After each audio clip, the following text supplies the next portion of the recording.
హే everyone, ఇలా చాలా days నుంచి హెయిర్ కేర్ తీసుకుపోవడం వల్ల dry, rough and hair fall start అయింది. సో నేను ఇలా ఇంట్లోనే హెయిర్ ఆయిల్ ప్రిపేర్ చేద్దామని చెప్పి ఇవన్నీ తెచ్చాను. ఈ ప్రాసెస్ మీకు కూడా చూపిస్తే యూజ్ అవుతుందని ఇలా వీడియో రికార్డ్ చేస్తున్నాను.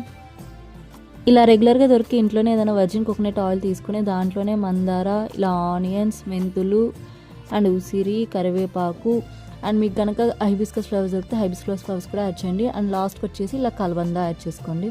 బ్లీడ్గా కలర్ చేంజ్ అయ్యేంత వరకు ఇలా లో ఫ్లేమ్లో బాయిల్ చేసుకోండి. హై ఫ్లేమ్ పెట్టొద్దు, ఆయిల్ అంతా వేస్ట్ అయిపోతుంది. ఇది కూల్ అయిపోగానే ఏదైనా కంటైనర్లో స్టోర్ చేసుకుని అది ఇలాగే ఫ్రెష్గా ఎవ్రీ మంత్ ప్రిపేర్ చేసుకోండి. 1-2 hours ముందు హెయిర్ వాష్ చేసుకునే ముందు హెయిర్కి అప్లై చేసుకోండి అండ్ హెయిర్ వాష్ చేసుకోండి. ఖచ్చితంగా మీకు రిజల్ట్స్ అనేది వస్తుంది. టిప్ ఏంటంటే నా డ్రై హెయిర్ అనమాట, దానికోసం నేను ఇలా ఫ్లాక్స్ సీడ్ జెల్ని ఒక 1/2 hour వాటర్లో బాయిల్ చేసి ఒక జెల్లీ కన్సిస్టెన్సీ వచ్చాక హెడ్ వాష్ అంతా అయిపోయాక అది అప్లై చేసుకుంటాను ఒక 5 minutes. దాన్ని వాష్ చేస్తాను. చేయడం వల్ల హెయిర్ అనేది చాలా స్మూత్గా అవుతుంది.